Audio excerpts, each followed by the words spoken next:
ስተት የተባለ ሁሉ በጠላትነት መፈረጁ የተለጠጠ የጠላትነት ብየና አይደለም። የትስጋ ነው የሚቆመው ይሄ ፕሬሲደንት ዛሬ በምርጫ መሳተፍ ብልጽግና ሳትሆን ከብልጽግና ጋር በምርጫ ተናትን በአገሪቱ ሁኔታ በምን ሳትስማማና ከብልጽግና ጋር በቫዮለንስም ሆነ በሌሎች የፕሮፓጋንዳ ስራዎች ሳትሳተፍ ወደዚህ የጠላትነት ፍረጃ የሆነ ነገር በማድረግህ ምክንያት የምትገባ ከሆነ ነገስ ይሄ የጠላትነት ፍረጃ አለመስፋቱ ዋስትናው ምንድን ነው? ይሄ ምርጫ አማራን ለመግደል ሰርተፊኬት የሚያድሱበት ነው። እንግዲህ ዴምስ ኤንድ ማግኒቱዱን ተረዳለን። የዚህን ነገር የኛ ገዳይ የሆነው አካል ይሄን ምርጫ የሚፈልግበት ጉዳይ ተራ በምርጫ የመሳተፍና ያለመሳተፍ ጉዳይ አይደለም። ተራ የዲሞክራሲን ፍራንቻይዝ የማስፋት ያለማስፋት ጉዳይ አይደለም። ተራ ሐሳብን የመግለጽ ጉዳይ አይደለም። በጦርነት ቀጠና ላይ ነው ያለን። ይሄንን ጦርነቱን ለማሳላጥና የመግደል አቅሙን ዓለም አቀፋዊ ተቀባይነት ለማድረግ ምርጫ የሚባል ማደናገሪያና ማታለያ አቅዷል። ይሄንን አለመተባበር ሙሉ መብት ያላችሁ በዚህም የሚገኝ ምንም ጥቅም እንደሌለ ያወቃችሁ ኮንሲኩዌንሻል የሆነ ነገር ሲመጣብን እዛ ውስጥ መተባበር ነውር ነው።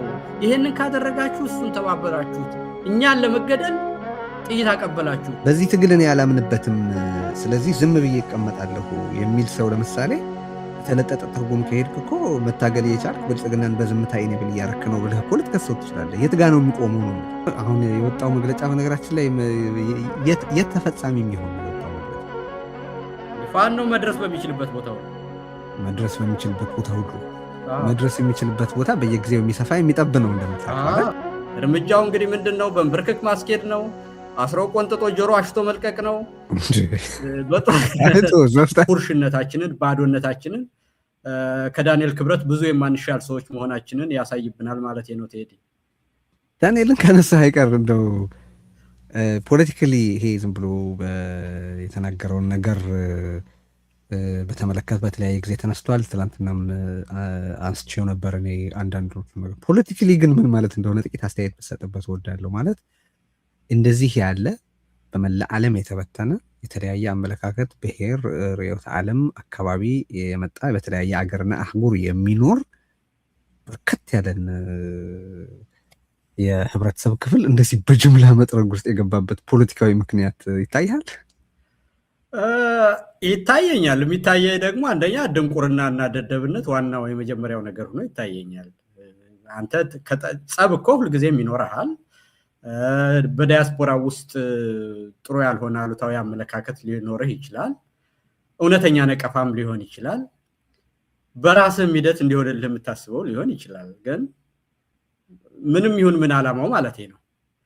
በዚህ ደረጃ ግን በአንድ በመንግስት ስልጣን ላይ ያለ ሰው ለዛውም ደግሞ የማህበራዊ ዘርፍ አማካሪ ልብ በለው እንግዲህ የማህበራዊ ዘርፍ ዋና የጠቅላይ ሚኒስትሩ አማካሪ ከዛ ደግሞ ይሄን የአማካሪነት ቦታ በዚህም በዛም ብለህ ፈልገህ ደግሞ ስታገኝ ዳንኤል ክብረት ማለት ከኢትዮጵያ ኦርቶዶክስ ተዋህዶ ቤተክርስቲያን ጋራ ባለው ቁርኝትና ከዛ ጋር ባለው ነገር የድጋፍ መሰረቱና የእድገቱ መሰረቱ ሁሉ ስለ ዳንኤል ሲታሰብ በአእምሮ ውስጥ የሚመጣው ቤተክርስቲያን ነች። በቃ ሌላ ህይወት የለውም። በዛ ዙሪያ በማስተማሩ በመጽሐፉ በግሉ ተወዳድሮ አለፈ ሲባል ብዙ ሰው ዳንኤልን ሲመርጠው እንግዲህ የቤተክርስቲያን ምልክት ይሆናል ተብሎ ነው። እንግዲህ ሰው የማህበራዊ አማካሪ የሆነ ሰው፣ የመንግስት ትልቅ ባለስልጣን የሆነ ሰው፣ የቤተክርስቲያን ዋና እንደ ምልክት የሚታይ ሰው እንዲህ ሲሆን በእውነቱ የት ነው ያለነው የሚለውንም ትልቅ ጥያቄ የሚያመጣ ሰው ነው በእውነት አይደለም። እንግዲህ እንጂ ዳንኤል ብዙ ጊዜ ድሮ ቃለ መጠይቅ ሲያደርግ አንዳንድ ጊዜ ሰማው ነበር። ብዙ ሀገር ሂጃለሁ ማለትን እንደ ትልቅ ጀግንነት የሚያወራ ሰው ነበር። ይሄን ያህል ሀገር ዙሪያለሁ ያንም ያደረግ እንግዲህ በውጭ ሀገር ያሉ ሰዎችን ለማነጋገርና እንትን እንጂ ሌላ ዩኒቨርሲቲ ኢንስቲትዩት ምርምር እያደረገ ወይም የተለየ ዓለም ሰዎች ጋር እየተገናኘ አይደለም። ኢትዮጵያውያን ባሉበት ቦታ ሁሉ ትኬት እየቆረጡለት እነሱን ፍለጋ ነው ሲዞር የኖረው እና ያንንም ደግሞ ብዙ ሀገር መሄድን እንዳንድ ትልቅ ነገር ሲዋራ የኖረ ሰውዬ ነው እንግዲህ እድሜ ልኩን ማለት ነው። ያንን ግን በተቃራኒው የመንግስት ስልጣን በያዘ ጊዜ እንዲህ አርጎ በጥላቻና በእንትን ሲናገር አንደኛ በእርግጠኝነት እንደቆሰለና የሚሰራውን እንዳጣና እንደተረበሹ በዚህ በውጭ ሀገር በሚኖረው ሰው እንቅስቃሴ በምንም አይነት መጨቆን መደፍጠጥ በማይችሉበት ሁኔታ ከነሱ ፈቃድና ቁጥጥር ውጭ እየወጣ የሚናገር መሆኑ አለቃውን በጣም እንዳመመውና በግል ሲዋሩ አለቃው ያለውን ጥላቻ ስለሚያቅ ያንን አለቃውን የሚያስደስተውን ነገር ደግሞ ለመናገር ብሎ እሱ ብዙ ርቀት ሄዶ ያው እንግዲህ የጎባጣ ሽፍራ ቁምብሶ ይሄዳል አይደለም የሚባለው በእኛ ሀገር እና ከዛ የመነጨ ይመስለኛል ቴዲ እንደው አጠቃላይ እንደው እያወራንም ስላለ የተወሰኑ ሀሳቦች ለመጨመር ያክል መጀመሪያ አሚን ብየናው ራሱ በጣም ይገርማል። ለአንድ ሀገር አስተዋጽኦ ለማድረግ በአካል እዛው መገኘት ብቻ እና ደግሞ መዝመት፣ በነገራችን ላይ ሜንታሊቲያቸው ምን ያክል የጦርነት እንደሆነ የምታውቀው አንድ ሰው በአካል ወደ ጦር ሜዳ ካልዘመተ ለሀገሩ ያለውን ፍቅር የሚገልጥበት ሌላ ምንም መንገድ የለም ብሎ ለሀገር የሚሰጥ አገልግሎትን በእውቀት፣ በሙያ፣ በማሰብ፣ በጉልበት፣ በሌላ ሁሉ የሚሰጠውን አገልግሎት ሁሉ ወደ አፈሙዝ ሰበሰበው። በቃ ይሄ እኮ የብልጽግናን ስነ አእምሯዊ ሁኔታ በጣም የሚጠቁም ነገር ነው። ምን ያህል ከባሩድ ጋር እንደተሰፉ፣ ምን ያህል ከአፈሙዝ ጋር ማንኛውንም ነገር አስተሳስረው እንደሚያስቡ ይነግራል። አንድ ሁለተኛ እንዳልኩ ለሀገር የሚሰጥ አገልግሎት ብቻ ሳይሆን ከአንድ ነገር ጋር ያለን ቁርኝት በተመለከተ ያለው ትርጉም፣ ለምሳሌ መርካቶ ገበያ ቢወደድ እኮ የኛ ጉዳይ ነው ሲል መርካቶ ለምሳሌ ኢትዮጵያ ውስጥ እናት ያለው፣ ወንድም ያለው፣ እህት ያለው፣ ልጅ ያለው ወር ሌላ የቅርብ ቤተሰብ ያለው ሰው በእርሱ ላይ የሚደርሰው ማናቸውም ጫና ወይም ሰቆቃ ወይም ፈተና ሁሉ የእርሱና የእርሱ ብቻ ነው፣ ወደ ሌላ ሰው አይሻገርም፣ ሰዎች ይህንን ነገር አይጋሩም ብሎ ማሰቡንም የሚናገር ነገር ነው። እንደው ከትላንትና ካነሳኋቸው ነጥቦች በተጨማሪ ግን የሚገርመው ኦኬ አሁን ከሆነ ይሄ የተገለጠለት እሱን ቢነግረን ጥሩ ነው። ግን ታዲያ ኢትዮጵያውያን ከውጭ ከሀገራቸው ከወጡ በኋላ ይሄን ያህል አያገባችሁም ብሎ የሚያምን ከሆነ እሱም ያው አሽከርነት የገባለትም ሰው እንደዛ የሚያስቡ ከሆነ ስልጣን በያዘ በ3 ወር ከግማሹ ለምን ወደ አሜሪካ መጣ? ለምን ዲሲ፣ ሎስ አንጀለስ፣ ሚኒሶታ ዞረ? ለምን ጀርመን ሄደ?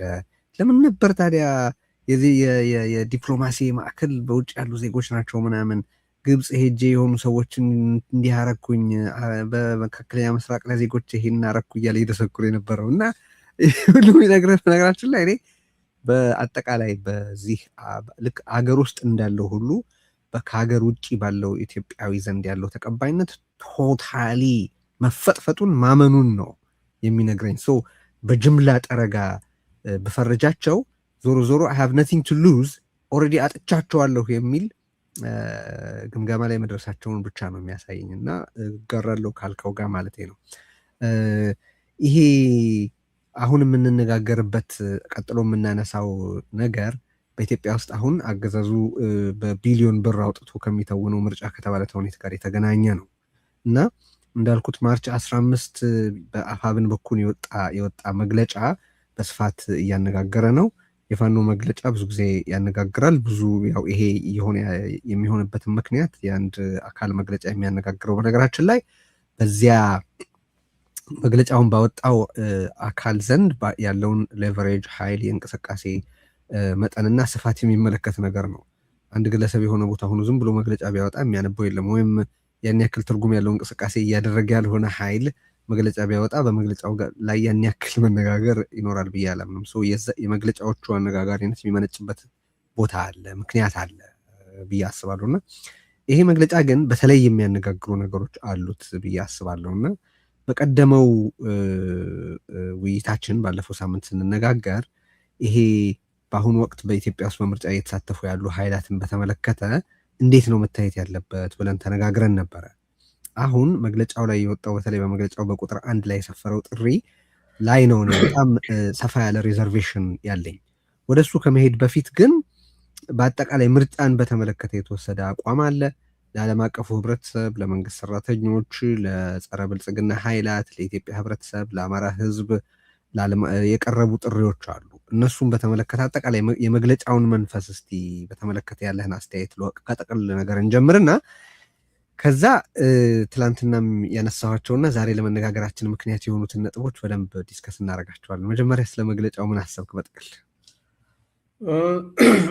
መግለጫውን እኔ አጠቃላይ ሳየው ከአንድ የህልውና ትግል ውስጥ ካለ አካልና ኢትዮጵያም ካለችበት ነባራዊ ሁኔታ አንፃር ቀጠናውም ካለበት ሁኔታ አንፃር እንዲሁም ደግሞ አሁን በወቅቱ ይደረጋል ተብሎ ከታሰበው ነገርና የጦርነቱምና የችግሩ አውድ የደረሰበትን ሁኔታ ሁሉ ጠጋ ብዬ ሳየው እና የተሰጠውን መግለጫ አጠቃላይ ስገመግም አድሬስ የተደረጉት የህብረተሰብ ክፍሎች፣ የተቀናቃኝና ጸረ ብልጽግና ኃይሎች፣ የዓለም አቀፍ ማህበረሰብ፣ የሚዲያ አካላት፣ የኢትዮጵያ ህዝብ አጠቃላይ በዚህ ሂደት ውስጥ የሚሳተፉ የፖለቲካ ድርጅቶችን እና ሁሉንም ሁኔታዎችን ሳያቸው በአጠቃላይ ተገቢና ትክክለኛ የሆነ መግለጫ ሆኖ ነው ያየሁት። እንደውም ያንተን ትችት ካየሁ በኋላ ነው መግለጫውን እንደገና ያዳመጥኩት። በእውነቱ አጠቃላይ ሚዲያዎች ሲያዘወዝሩት አይቻለሁ፣ ግን ስራ ጉዳይ ብዬ በደንብ ያዳመጥኩት አንተ ከተቸሁ በኋላ እና የሰጠኸውን አስተያየት ትችት እንኳን አልለውም፣ አጠቃላይ አስተያየት ብለው ይቀለኛል። ምክንያቱም ብዙ ነገሩ ከሞላ ጎደል የምትስማማበት ነው። ግን እንዲህ ቢሆኑ የሚልና የራስን ኮንሰርን የገለጽክበትን አስተያየት አየሁትና ቴዲ ጠንቃቃ ነው፣ ምን ቢያይ ነው እንደዚህ የተናገረው ብዬ እንደገና አዳመጥኩትና ሳየው በብዙ መልኩ ያው ባይንድ ላርጅ ጥሩ ሆኖ ነው ያገኘሁት። ቴዲ መቼም አጻጻፍ አንግል አመራረጥ ምናምን ይለያያል። እኔ ብጽፈው ምን ይሆናል፣ አንተ ብትጽፈው ምን ይሆናል፣ የቴዲ ቃላት እና ሽታ ይኖርበታል እዛ ጋር። ይልቃልን ቢናገር ይልቃልን የሚመስሉ ነገሮች ይኖራሉ። ከዛ ባለፈ ግን ኮንሰፕቹዋሊ እና ዋና ፍሬ ነገር ደረጃ እኔ ተገቢና ሁኔታውን የዳሰሰ ሆኖ ነው ያገኘሁት ቴዲ። እሺ፣ አንዱ ያሳሰበኝ ነገር እንደው ባንተ በኩል ያለውን እይታ ባውቅ የምወደው ትናንትና የሚያነሳሁት የዚህ የጠላትነት ፍረጃን በተመለከተ ነው እና ያው የጠላትነት ፍረጃ በቀላሉ የሚደረስበት ድምዳሜ አይደለም። ለምሳሌ አገዛዙ በእርግጥም የማናቸውም ህዝብ ጠላት ነው። ይሄ እዚህ ቦታ ላይ በቀላሉ አልተደረሰም። እስካሁን ድረስ አገዛዙ በህዝብ ላይ በገዛ ራሱ ፍላጎት እቅድና ግብ በፈጸማቸው ጭፍጨፋዎች ምክንያት ነው በጠላትነት መፈረጁ ተገቢ ነው የምንለው። በተግባርም ሚሊዮኖችን በመግደልና እንዲሞቱ ምክንያት በመሆን ሚሊዮኖችን በማፈናቀልና እንዲፈናቀሉ ምክንያት በመሆን ሚሊዮኖች እንዲራቡ እና የሚራቡበትን ሁኔታ በመፍጠር ሁሉ የዜጎች የህልውና አደጋ ሆኗል። በተጨባጭ እዚህ የጠላትነት ብየና ውስጥ በአሁኑ ወቅት ብልጽግና ያይደሉ፣ ነገር ግን በሌላ በራሳቸው ስልትና ስሌት ምክንያት የምርጫው አካል መሆን ያስፈልጋል ብለው ያመኑትን ሰዎች እዚህ ውስጥ መጨመር ለምን ያስፈልግ ነበረ? እንደው ምን ትላለህ እዚህ?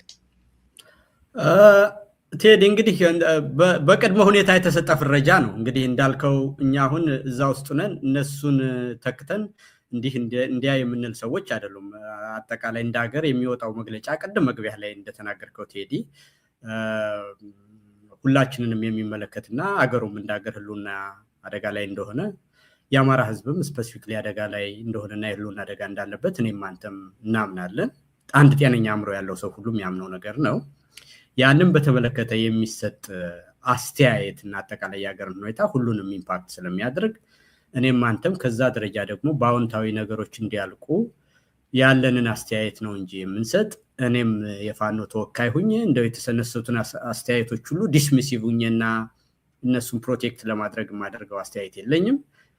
ትችትም ካለባቸው እንደው እንደ ቅድመ ሁኔታ ማለት ነው መተቸት ከተገባቸው ይተቻሉ። አንድን መሪ ድርጅትም ሆነ ግለሰብ ስለት የሚያደርገው ትችት ነው።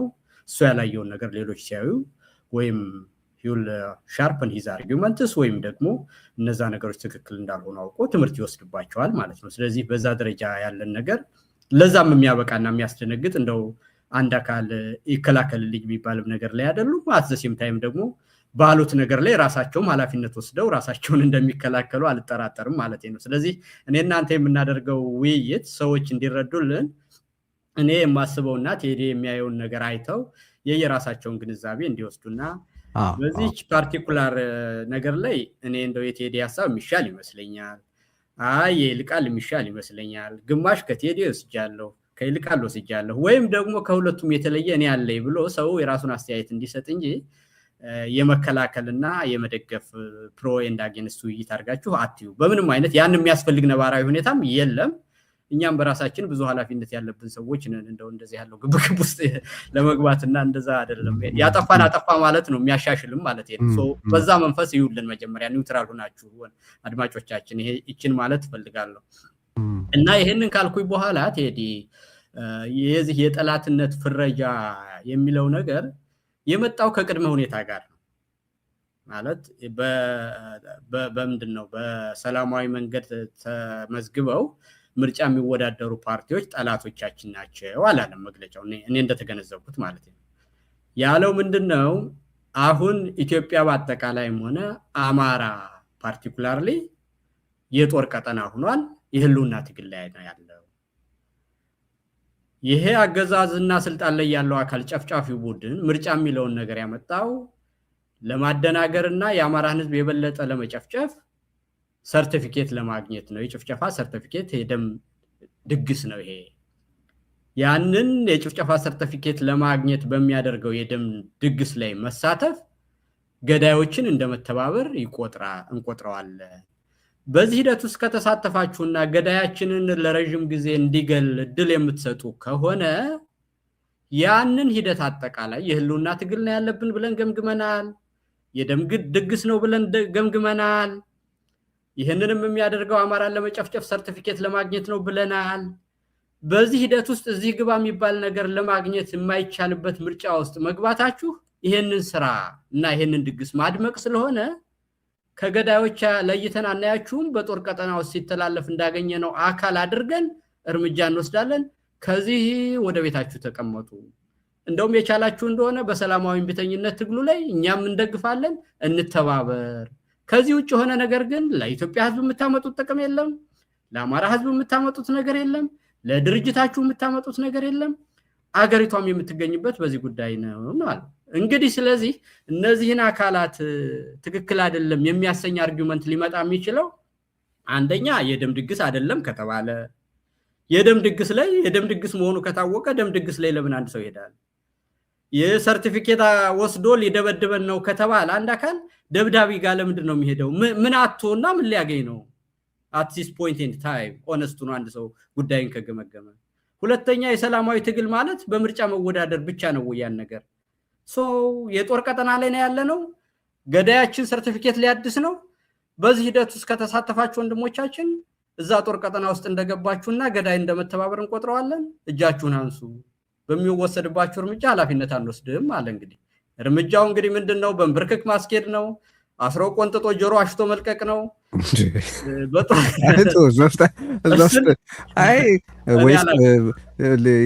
እርምጃ ሁሉንም ያጠቃልል ነገር ነው።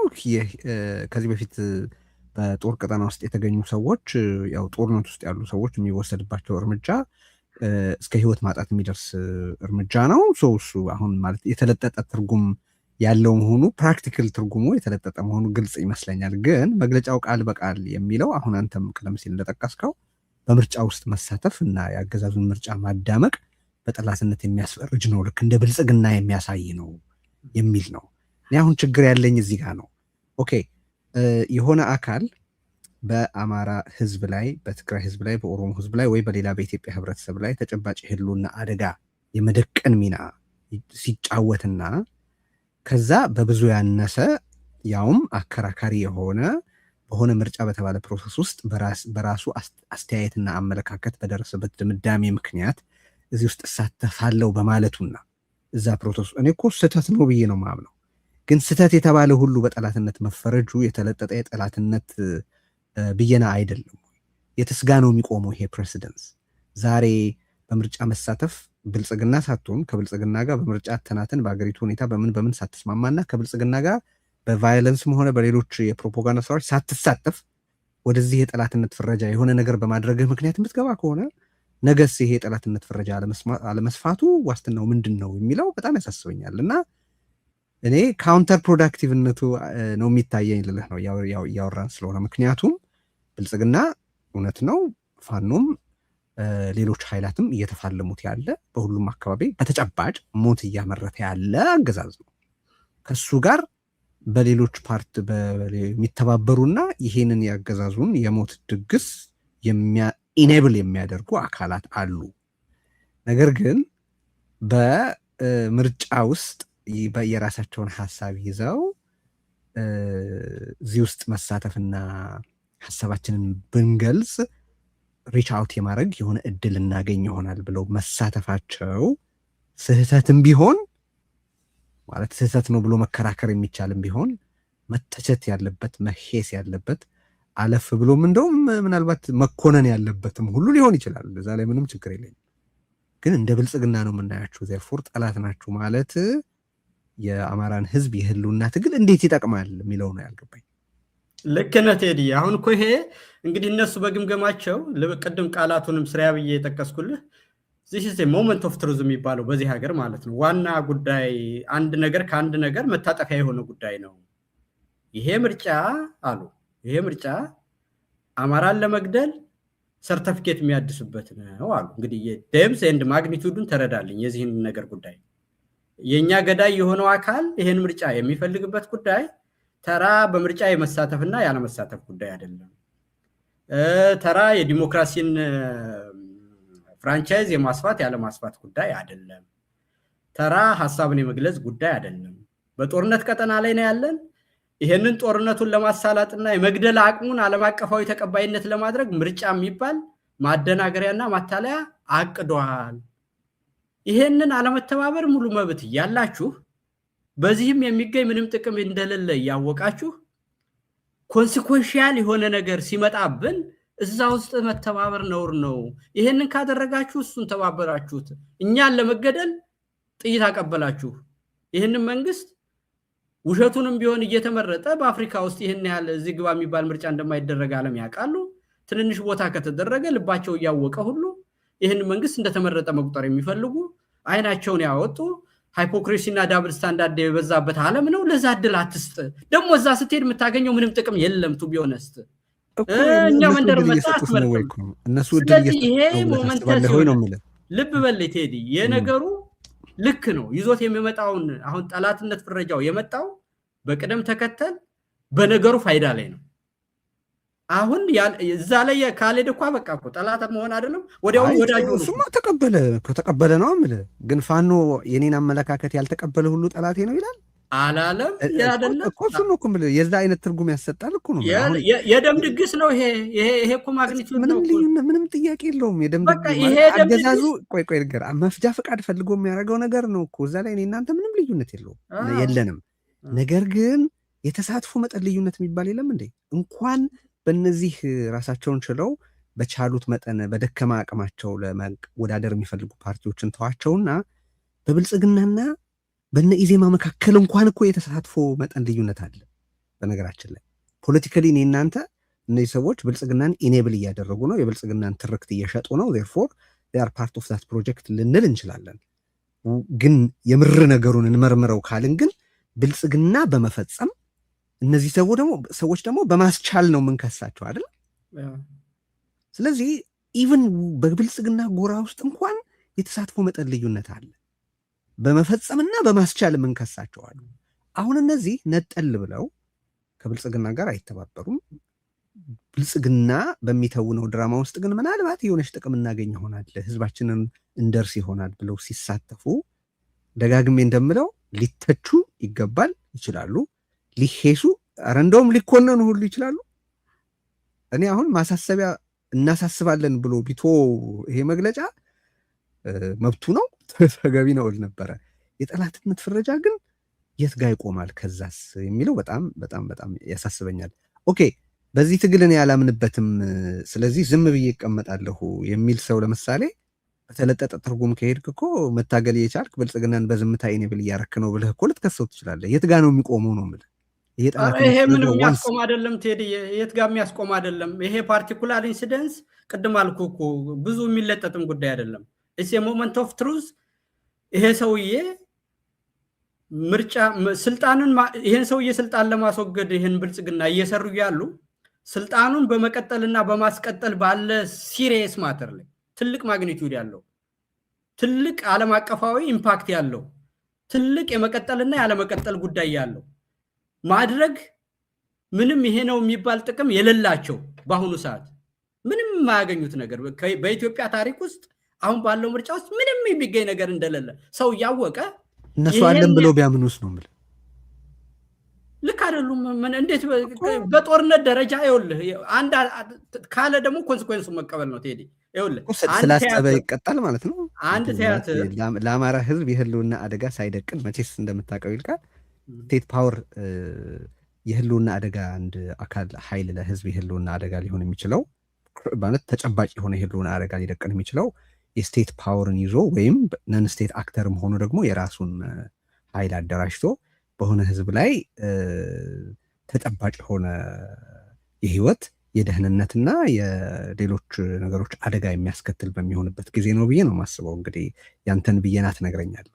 ያንን እያደረጉ አይደለም። በቀጥታ እነዚህ አካላት የአማራ ህዝብ የህልውና አደጋ አይደሉም ባይነኝ ነኝ። ልክ ነው። በትርጉም በምርጫ ውስጥ በመካፈላቸው ምክንያት ይህንን አስችለዋል ብሎ ሊከራከር ይችላል አንድ ሰው። እኔ እያስቻሉ ላይሆንም ይችላል። there is a room to argue እነዚህን ሰዎች እንደዛ እያደረጉ ላይሆን ይችላል ሊባል የሚችልበት እድል አለ ባይ ነኝ። ግን እንደ ብልጽግናን ለስልጣን ከማብቃትና እነሱ እያበቁት ነው። እነሱ እኮ እያበቁት አይደለም ነው የምልህ። ኖ እያበቁት ደካሞች ናቸው። ቢተውት ምን ይሆናል ቴዲ? እንደ ኢምፓክቱ ነው። ምንም አይሆንም። ምንም አይለውጥም። ምርጫ የለም መንግስት የለም ይሆናል ማለት ነው። ይመረጣል። ብቻውን መወዳደር ያክሳል። ያንን ነው በቃ ያ አናዘር ሴናሪዮ። ቅቡልነቱን ግን የሚያገኘው ከነ ኢሃፓ ወይ ከነ እናት ፓርቲ ወይ ከነ ነጻነት እኩልነት ፓርቲ ተሳትፎ አይደለም የሚያገኘው። መልእክቱ የተለያየ ነው ቴዲ። በህዝብ ተመርጫለሁ ፓርቲዎች ተወዳድረዋል ማለትና ብቻውን በለየለት ሁኔታ ከነራቁቱን ከነመልኩ መቀመጥ ለአማራ ህዝብ የህልውና ትግል ያለው ፋይዳ በጣም ትልቅ ነው። በጣም ሲሪየስ ነው። ደግሞ ቴዲ ብዙ ጊዜ ችግር የሚሆነው እኛ ሲሪየስ አለመሆን ነው። አሁን አንድ ሰው በዚህ ደረጃ ካለ ተመልከት፣ የአማራ ህዝብ የህልውና ትግል አጋጥሞት እየሞተ እየተጨፈጨፈ እየተደበደበ ነው። አንድ ሰው በምርጫ በመሳተፍ ምንም ለራሱም ለድርጅቱም በዚህ ደረጃ ማለት ነው የሚያመጣው ምንም ነገር የለም እና የሚቀረው ነገር እንግዲህ መብት የዛ ውስጥ መሳተፍ ቀረችብኝ አልቀረችብኝ ሲል መብት እኮ በአስቸኳይ ጊዜ አዋጅ ይደነገጋል አይደለም? ሀገር ችግር ውስጥ ሲገባ ቴዲ የፖለቲካ መብቶች እኮ በጣም ቅንጦት ናቸው እኮ። ድርቅ ሲመጣ እኮ ይታገታል እኮ የፖለቲካ መብት። አንድ የመሬት መሰንጠቅ ቢመጣ እኮ የፖለቲካ መብቶች እኮ በአስቸኳይ ጊዜ አዋጅ ይታገዳሉ ያ ነገር እስከሚረጋ ድረስ ተብሎ።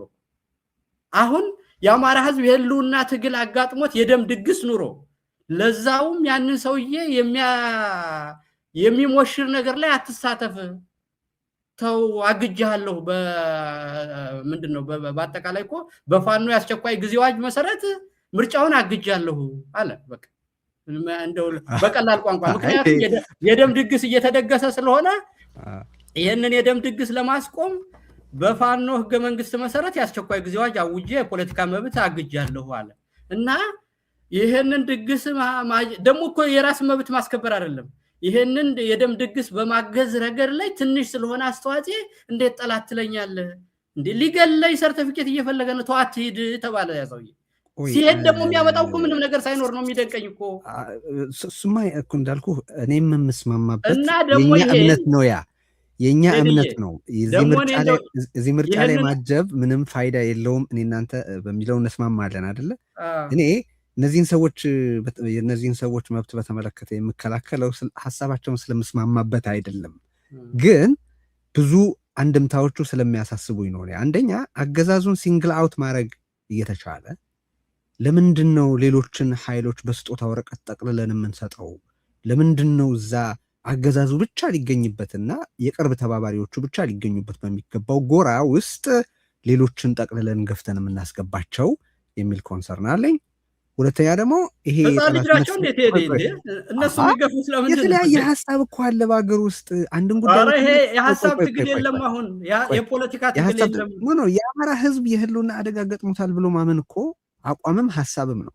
እኔ እናንተ የምንስማማበት፣ ሌሎች ደግሞ የተስማምተውበት፣ ግን how to go about it በተመለከተ የተለያየ አስተያየት ሊይዙ የሚችሉበት መንገድ ነው። ለምሳሌ አንድ ሰው እኔ ጫካ መግባት አልችልም፣ ሰላማዊ ታጋይ ነኝ፣ ከሰላማዊ መንገዶች አንዱ የምርጫ ያለችውን ጭላንጭል ተጠቅሞ የሚቻለን ያክል መልእክት አስተላልፎ የሆነ ሰዓት መውጣት ነው ሊል ይችላል። ለምሳሌ ምርጫውን 1 ወር ሲቀረው፣ 2 ሳምንት ሲቀረው፣ 3 ቀን ሲቀረው ወጥቻለሁ ማለት ሊፈልግ ይችላል። ለምሳሌ ስህተት ነው ልንል እንችላለን እኮ ነው እናንተ።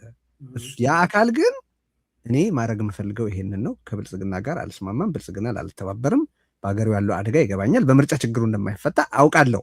ነገር ግን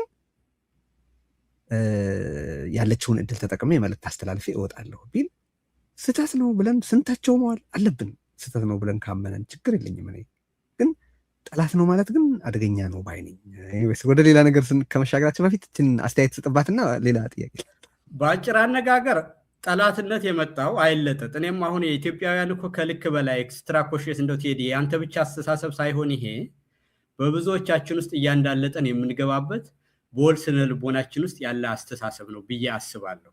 የህጋዊነትን፣ ህግን፣ ዓለም አቀፍ ህግን፣ ትዕግስትን እና አክሽንን የምናይበት መንገድ በጣም አንዳንድ ጊዜ እንትን ያንዳልጠናል ቴዲ። በእውነት ራሴ የዛው እንትን ውስጥ አይደለሁ። ከዛ ጣቃ የተቀደርን ጨርቅ አይደለንም። አንድ ላይ ቁርጥ የማድረግ እንትን ያቅተናል ብዙዎቻችን እና ይሄን ደግሞ በተለያዩ ውሳኔዎች አንዳንድ ጊዜ ለማየት ሞክሬያለሁ። እኔ ባለኝ ጊዜና ሁኔታ ለፖለቲካ ብዬ አይደለም ብዙ ጊዜን ማጠፋው ቴዲ እኔ እና የተወሰኑ እንደዚህ አይነት ወሳኝ ውሳኔዎች የተወሰኑባቸውን ሁኔታዎች ልብ ብዬ ለማየት ሞክራለሁ እና ዛሬ ለዚህ ጉዳይ ተዘጋጅቼ ባልመጣም አሁን የሁለተኛውን የአድዋን ጦርነት እንዳሸነፍ ነው እኮ ቴዲ በአንዳንድ ውሳኔዎች ላይ ከልክ ያለፈ ትዕግስትና የማይረባ ሆደ ሰፊነት ባናሳይ ኖሮ ማይጨውንም ልናሸንፍ እንችል ነበር ቴዲ። በጣም የሚገርም ነገር የአበሻ ጀብዱን መጽሐፍ ሳነብ ንጉሱ በጣም ለዓለም አቀፍ ህግና ለዓለም አቀፍ እንትን በጣም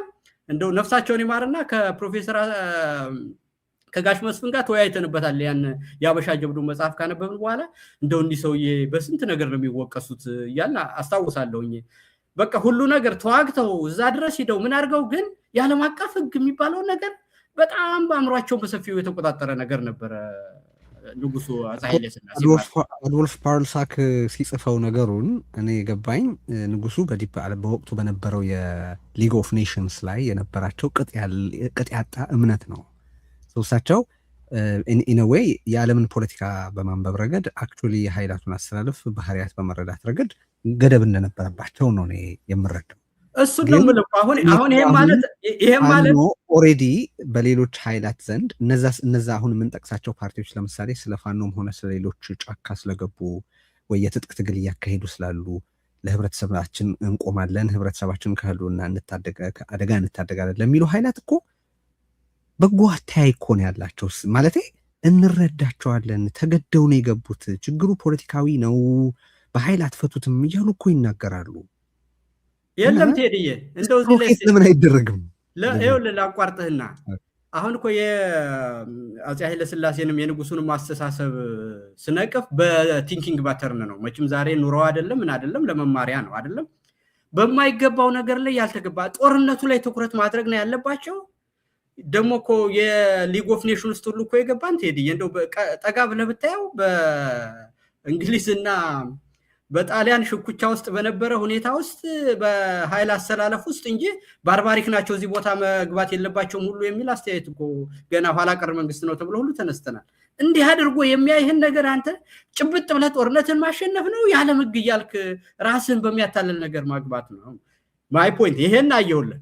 ሁለተኛው ደግሞ አንድ ነገር ሌላ ይሄን አለመጨከን ነው ቴዲ። እንደው አስተሳሰባችን እንዲሆን እንደው ስራ ብዬ ሄድኩበትን ነገር የመፈንቅለ መንግስት እንደ ወርቅነህ ገበየሁ መፈንቅለ መንግስት በ1953 ሊያደርጉ ብለው ዩቤልዬ ቤተ መንግስት ሂደው ስንት 30 ደቂቃ ነው አንድ ሰዓት ያህል ከራስ ምሩ ጋር አወሩ። ጭክና አድርገው አንድ እርምጃ ወደዚህ ለመውሰድ አሁን ለዚህ ነገር ተዘጋጅቼ ስላልመጣሁ አላውቅም እንጂ ዲሲሲቭ ነው ፕሬዘንስ ኦፍ ማይንድ ኑሯቸው ያን ላለማድረግ በሳቸው ልጅ ጭክና ያለ ውሳኔ ላለመውሰድ እንደዛ ብሪሊያንት የነበሩ ልጆች እንግዲህ የነበረን ዙፋን ዘውድ ለመገልበጥ የሚሄዱ ሰዎች አክሽን ወስዶ ቁርጥ አድርጎ አንድ ነገር ለማድረግ ሲቸግሩ አይቼዋለሁ። የ97ን ምርጫ አይቼዋለሁ። የደርግ መፈንቅለ መንግስት ያደረጉ በ81 አይተህ እንደሆነ አውሮፕላኑ አየር ላይ ያለች ተማሪዎች የሚወጡበት ሰዓት ስለሆነ ትንሽ ሰዓት እንጠብቅ ይላሉ። እንግዲህ ተመልከት፣ ጓደኛቸውን ሊገለብጡ ሚሊተሪ ኩ እያደረጉ እንትን ምንድነው የመንግስት ግልበጣ እያደረጉ ተማሪ የሚወጣበትና የማይወጣበት ሰዓት አምኖት ምን አሁን ይሄ ሁማኒቴሪያን ነው ወታደር ነው ለመወሰን ማቃት ነው ምንድነው የሚባለው? እስቲ ያችን ሞመንት መልኩን ያገኛት እና አውሮፕላኑ ጥይት ሲተኮስ አውሮፕላኑ ሲመታ ተማሪዎች የሚወጡበት ሰዓት ስለሆነ የሆነ ነገር ያደርጋል ብሎ የታቀደን በሰዓትና በደቂቃ ውስጥ ምንም ነገር መደረግ ያለበትን አክሽን እንደዚህ አድርጎ ያታል። የ97ን በሌሊት ፕሮፌሰር ብርሃኑ ነጋና ፕሮፌሰር በየነ መለስ አታሎ እንዴት እንዳደረጋቸው ተመልከት። ወስነው ህዝባቸውን አነቃቅተው ምን ብለው በኩለ ሌሊት ከመለስ ጋር ተከራክረው ታምር ለሀገር እንደሚፈጠር አድርገው ምርጫቸውን ዞር በላ። አሁን ዚስ ኦል ቲንግስ ማሳይ። ከዛ አሁንም ደግሞ ኦርቶዶክስ ቤተክርስቲያን ቅርብ ጊዜ ከ2 ዓመት በፊት የነበረውን የህዝብ ንቅናቄ ደግሞ የምታስታውሰው ነው አይደለ?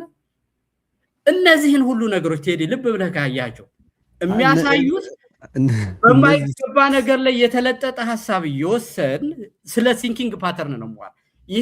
ገባኝ። እኔ ደግሞ አሁን አንተ በጠቀስካቸው ምሳሌዎች ውስጥ የማየው በተለያየ አውድ አንድን ነገር በተገቢ መጠን በተገቢ ቁርጠኝነት መወሰን ሲገባቸው ያለመወሰን ኦር ሞመንተምን በተመለከተ ያለ ለምሳሌ የኦርቶዶክስ ቤተክርስቲያን ተቃውሞ በተመለከተ የእጃቸው ላይ ያለውን ሌቨሬጅ በትክክል ባለመረዳት ከዛ በኋላ እጃቸው ላይ የሚቀረውን አቅም የዛ ሞመንተም ቸልቸስ ብሎ መጥፋት አገዛዙን እንዴት እንደሚጠቅም አለመረዳት ወዘተረፈ ያሉ የእሳቤ ችግሮች ናቸው ልትል ትችላለህ። ግን በአንጻሩ ደግሞ የኢትዮጵያ ፖለቲካ በተለይ በስቴት ዙሪያ በስቴት ፓወር ዙሪያ ያሉት ሰዎች በጣም ጨካኞች ናቸው ብዬ ነው የማስበው። በሌላ ጉዳይ ላይ ጨካኝ ናቸው እኮ ማለት ስለ የኢትዮጵያ የፖለቲካ ስነ ልቦና እንደውም ዊነር ቴክስ ኦል ነው። አሸናፊን በተመለከተ አሸናፊ ትንሽ ይገባዋል፣ ትንሽ ክብር ይገባዋል፣ ትንሽ ማግናኒሚቲ የሌለው በጣም ጥሬ ጭካኔ የሞላበት ፖለቲካ ነው የማየው። ግን እኔ እዚህ ውስጥ እኮ እያሳሰበኝ ያለው ከደግነት ብቻ እኮ አይደለም። በነገራችን ላይ ደግነትማ ቢሆን ምንም አልነበርም ቴዲዬ። ማለት ይሄንን የጠላትነት ፍረጃ እኔ በጣም ችግር አለው ብዬ የማስበው ዝም ብሎ ከሰብአዊ ጉዳይ ብቻ አይደለም። ኦፍኮርስ የመብት ጉዳይ አብሮ አለበት። እኔ አደጋ የማያመጣ እነዛ የተጠቀሱት አካላት የህዝብ የህልውና አደጋ ናቸው ብዬ አላምንም። የፈለገ ተሳትፏቸውን ብንለጥጠው የህዝብ የህልውና አደጋ በመሆን ሁኔታ ላይ ናቸው ብዬ አላምንም። ግን ከዛ በላይ እኔ ትግሉ በተመለከተ በአሁኑ ወቅት አገዛዝ ቨርስስ ሬስት መሆን ሲችልና ሲገባው አገዛዝ ከነኮትቶቹ ማለት ነው። ይህን ሳወራ ኦልሬዲ የምታያቸው ናቸው እኮ እነዚህ ብልጽግና ስር ያደሩ በስመ ተቃዋሚ የተደራጁትን ሰዎች እናውቃቸዋለን። አሁን እዚህ ስማቸውን ጠርተን አናከብራቸው ማለት የብልጽግናን አሳፋሪ ኮተት እየተከራከሩ የሚጽፉ ከብልጽግና የስልጣን ምጽዋት የተመጸወቱ የገዛ ራሳቸውን ኮንስቲቱንሲ የካዱ ሰዎች ናቸው። እነሱን ቁብ ሰተን አናወራቸውም እዚህ። ግን አሁን እያወራን ያለ ነው የራሳቸውን ፓርቲ መስርተው ጀኑን የሆነ ተቃውሞ ለማካሄድ የሚሞክሩ አቅማቸው በጣም የደከመ ግን ባለችው እድል የሆነች መልእክት እናስተላልፍ ስለሚሉ ሰዎች ነው። ሲግኒፊካንሳቸው ራሱ ያን ያክል ትርጉም በሌለው ደረጃ ማለት አቅማቸው በጣም የተሰለበ ነው። እነሱ በምርጫ ተሳተፉ አልተሳተፉ የአገዛዙን ውሳኔ በተመለከተ ኢምፓክት አላቸው ብዬ አላምንም እኔ። ይሄ ፍረጃ ግን ብዙ ርቀት ይሄዳል የሚል ስጋት ስላለኝ ነው። ኤኒዌይስ ሌላ ጥያቄ ግን ላንሳ። እሺ ይሄንን አሁን ለዓለም አቀፉ ህብረተሰብ እንዴት ኤክስፕሌን ማድረግ የሚቻል ይመስልሃል? ያው የዓለም አቀፉ ህብረተሰብ ለምሳሌ ሲሰማ ኦኬ እያልክ ያለኸው በአንተ ሀሳብ ስላልተስማማ በምርጫ ውስጥ ስለተሳተፈ እርምጃ ወስድበታለሁ ነው እያልክ ያለኸው የሚል ጥያቄ ጠይቀሃል። ምንድን ነው የምታቀርብለት ማብራሪያ አለ? ለዓለም አቀፍ ማህበረሰቡም አሁን ቅድምም ያልከውን ነገር ጨምሬ ቴዲ አንድ ሰው ከመወሰን ጋር ቅድም ያያያዝኩልህ የምር የአማራ ህዝብና ኢትዮጵያ ያለበትን ችግር ውስጥ የተረዳ ሰው እኔ እናንተ አሁን የምንከራከረውን ነገር ሁሉ ራሱ መከራከር አስፈላጊ አይደለም ነው የኔ በቃ የመጀመሪያ ነገሬ። እስኪ አትሂድ ተባለ አንድ ነገር በቃ ሰው እየሞተ ነው፣ አገር እየፈረሰ ነው። ይሄ ምርጫ የምትለው ነገር ነገ አቅምና ችሎታ ካለ ተደራጅተህም አስበህም ሀሳብ ይዘህም እንወዳሃለንም ትመጣለህ። አሁን ግን የህልውና አደጋ አግኝቶን እየጨፈጨፈን ነው። ይሄ ሰውዬ ደግሞ ይህን የምስክር ወረቀት ለማግኘት እየሰራ ነው። ከሄድክ ወንድሜ እግዚአብሔር አይማረኝ አልምርህም አትሂድ ብያለሁ። ከሄድክ ግን እዛው ጦር ቀጠና ውስጥ እንደገባ ሰው ነው ማየህ። በዛ ውስጥ ብትሞት ዋጋ የለብህም። ይሄንን ማየው እኔ እንደ ህልውና ትግሌ አንድ አካል ነው ተብሏል። አረ ይሄንን ካሉትማ የህልውና ታጋዮች እቤት ልቀመጥ ምንም ቁም ነገር በማላገኝበት ተብሎ ነው መመለስ ያለበት። ወደዛ ይሄዳሉ፣ እንደዚህ ያደርጋሉ ምና ሲዘ ማግኒቲዩድ መጀመሪያ ትሄድ እስቲ የነገሩ ልክ ይኸው። እነሱ ምን ለማግኘት ነው ሁሉ ለመለያየት ይሄን እንደ ያህል የምንጨነቅላቸው? ስቴት ኦፍ ኢመርጀንሲ በትንሽ ነገርም ይታወጃል። ቅድም እንዳልኩ ጦር ቀጠና ውስጥ ነው ያለን፣ የህልውና አደጋ አጋጥሞናል። እንደዚህም ሆነን ደግሞ ሌላ የ5 ዓመት ሰርተፊኬት የሚያደርገው ነገር ላይ ፓርትነር አትሁን፣ የፊልሙ ዋና ተዋናይ አትሁን። ዋና ተዋናይ እኮ ማለት ነው ፓርቲዎች። ስቴክ ሆልደር ስትዋራ በምርጫ ሂደት ውስጥ የፖለቲካ ድርጅቶች ሜን አክተርስ ናቸው፣ ሜን ስቴክ ሆልደርስ ናቸው። እና እዛ ስቴክ ሆልደርስ ውስጥ አትሳተፍ፣ ለእኔ ገዳይ የደም ድግስ ውስጥ አትሄድ። ካልሄድክ ወንድሜ ነህ፣ በቅድመ ሁኔታ እኮ ነው። ከሄድክ ግን ምንም ነገር የምታጣው ሳይኖር፣ ምንም ለሀገር የምታበረክተው ነገር ሳይሆን የህልውና ትግል አንድ አካል አድርጌ አይሃለሁ ሲባል ያገዛዝ አካል ያልሆኑ ግን ችግር መቋቋም እንዴት ያቅተናል? ያገዛዝ አካል ያልሆኑ ግን በፋኖ ሀሳብ የማይስማሙ ሰዎች በቃ እርምጃ ቢወሰድባቸው ምንም ችግር የለውም። ለምን እርምጃ ላይ ይደርሳል? አንተ ለምን ይወሰድበታል? ቆይ ካልተስማሙና መቅረት ቤቱ እየቻለ እኮ አልተስማማም እንበል በምርጫ የደረሰ ነው። ያ እንግዲህ ያንን ሲያደርግ ይኸውልህ ይሄ ባይናሪ ፉል ስትሪት ነው የሰጠኸው። አለመሳተፍና መሳተፍ፣ ከተሳተፍክ ይሄን ትከፍላለህ፣ ካልተሳተፍክ ያውም ደግሞ ተሳትፎ ቅድም እንደነገርኩ እኔ የአማራ ህዝብ፣ የትግራይ ህዝብ፣ ሌላውም የኢትዮጵያ ህብረተሰብ የህልውና አደጋ አለበት ብዬ አምናለሁ። አሁን ደግሞ በአማራ ክልል ጦርነት እየተካሄደ ነው። ያንን አገዛዙ የሚፈጽመውን ግፍ የመከላከል እና ህሉ ሆኖ የመቀጠል ጀስቲፋይብል የሆነ ኮዝ አለው ብዬ እኮ ነው የማምነው። ኦብቪየስሊ ይሄ ይታወቃል እኮ። እንደዛም ሆኖ ግን ለራሱ አማራ ህዝብ እያካሄደ ላለው የህልውና ትግል ራሱ ይሄ ፍረጃ አይጠቅምም ነው የኔ ክርክር። ምክንያቱም አንዳንድ ሁኔታ ላይ ደግሞ መጨከን ያስፈልጋል። ይሄ ምንም ቁም ነገር የለውም። በቅድመ ሁኔታ የተሰጠ ስለሆነ ቴዲ ቤቱ ሲቀመጥ እኮ በቃ ዓለም አቀፉ ህብረተሰብ ንገረኝ። እኔ ዓለም አቀፍ ማህበረሰብ የሚባለው ቀደም እንዳልኩ በንጉሱ ልክ ነው የማየው። እኔ አሁን ስለ ዓለም አቀፍ ማህበረሰብ አሁን ዛሬ ምን አለ፣ ምን እየተደረገ ነው ብለህ አስብና ምርጫ የሚባለው ነገር አይጠቅምም። አሁን የኢትዮጵያ ጉዳይ በምርጫ አይፈታም። እናንተ የዓለም አቀፍ ማህበረሰብም አካላት የሆናችሁ ኃይሎች ይህን መንግስት ዞር አድርጋችሁ የሽግግር መንግስት እንዲመሰረት የራሳችሁን አስተዋጽኦ አድርጉ። ምርጫ የሚመስል መሰረታዊያን ባልተሟሉበት ሁኔታ የሚደረግ ምርጫ ግን ገዳይን ማፋፋት ስለሆነ አንቀበለውም። ምርጫውንም ታጣቂ ነው እኮ ልብ በል አንተ። እኛና እነሱ ላይ ሳይሆን እነሱ ቦታ ላይ ሁንና አንድ በትጥቅ ትግል ያለ አካል ምርጫውን አልቀበለውም አለ ብሎ የዓለም አቀፍ ህግ ምርጫ ለምን አልተቀበልክም ታጣቂን አይልም። አልቀበለውም በተመለከተ አይደለም። አልቀበለውም ማለትማ ይህን ምርጫ እንዲቀበለው በአፋብንን ይህን ምርጫ እንዲቀበል የሚጠብቅ ለራሱ ክብርና ለአቋሙ ክብደት የሚሰጥ አካል አለ ብዬ እኔም አላምንም። ግን በሌሎች ይሄ መግለጫ ይተረጎማል ታውቃለህ፣ በሁሉም ቋንቋ ልክ ይሄ መግለጫ እንደወጣ በየኤምባሲው ይተረጎማል። ይሄንን በምታደርጉ ተቃዋሚ ፓርቲዎች ላይ እርምጃ ወስዳለሁ የሚልን ነጥብ እንዴት አድርገህ ለዓለም አቀፉ ህብረተሰብ መሸጥ ትችላለህ ነው የምልህ።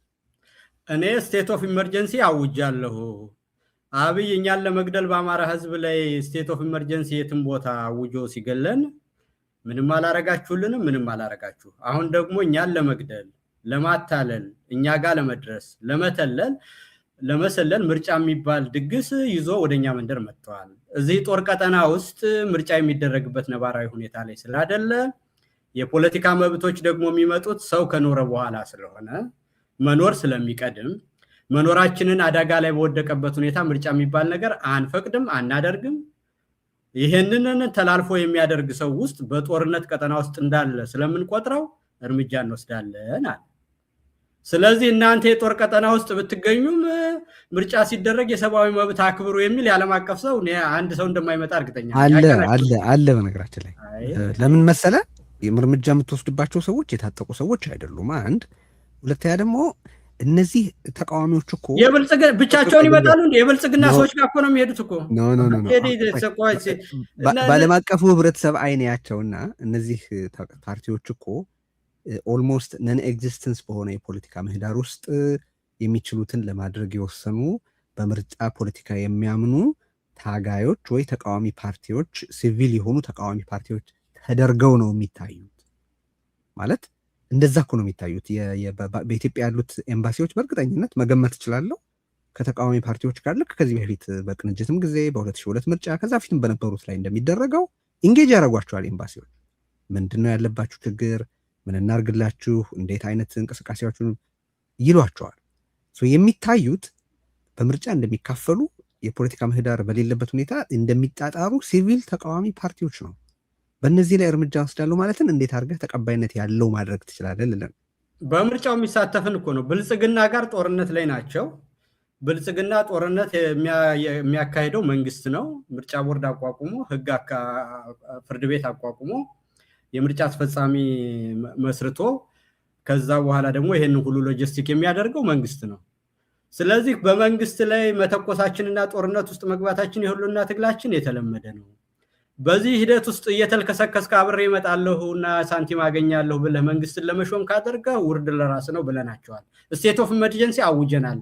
አይደለም ምርጫን የሚያክል ነገር ሲሄዱ እኮ ብልጽግና አለ፣ ኢህአፓ አለ፣ አብን አለ፣ ኢዜማ አለ፣ አብረው ነው የሚሄዱት። የብልጽግናውም ሰው እዛ ውስጥ ነው። ምርጫ የሚደረግ እኮ በጋራ ነው። አንድ አካል ብቻ የሚያደርገው ነገር አይደለም። በዛ ስብስብ ውስጥ ሲገኙ በብልጽግና ሁሉን ነገር አስከባሪነት እነሱ በሚዜነትና በአጃቢነት ነው የሚገኙ። ታው ዞር በሉ አትምጡብኝ፣ ስቴት ኦፍ ኢመርጀንሲ አውጃለሁ፣ የህሉና ትግል ላይ ነኝ፣ ዋር ዞን ውስጥ ነኝ ብያቸዋለሁ ነኝም። ስለዚህ ይሄንን ሲቪክ እንቅስቃሴ አድርጌ ነው የፖለቲካ ፓርቲ ነው ያልታጠቁ ነው የሚል ኃይል ካለ መንገዱን ጨርቅ ያርግለት። ስለ ዓለም አቀፍ ህግም የኔ ወንድም ቴዲ እንዴ ምንም እንደ እኔ እኮ ቅድም ያልኩ መቁረጥ የሚባለው እኮ ሶሻል ሳይንስ ስትወስን ቴዲ ሜሪትስ ዲሜሪትስ አሉት በውሳኔ ውስጥ። በዛ በሚመጣ ነገር አሁን የአማራ ህዝብ እንቅስቃሴ ምርጫ የሚባለው ነገር ሞመንት ኦፍ ትሩዝ ነው፣ ለመግደል እኔን ሰርቲፊኬት ማግኛ ነው። ይሄንን ነገር የሚደግፍ ማንኛውም አካል ሁሉ እኔን ለመግደል አስተዋጽኦ እንዳደረገ እቆጥረዋለሁ። ስለዚህ የፖለቲካ መብቶችን አግጃለሁ አለፋን ነው። ይሄ በህገ መንግስትም ይደረጋል። ህግ ባለበት ጊዜ የፖለቲካ መብትን ማገድ የፖለቲካ መብትን ለማገድ ስልጣን አለው ሆነ የፖለቲካ መብትን ለማገድ ስልጣን አለው በሚቆጣጠረው አካባቢ ነውና። አሁን የወጣው መግለጫ በነገራችን ላይ የት ተፈጻሚ የሚሆን ነው የወጣው መግለጫ?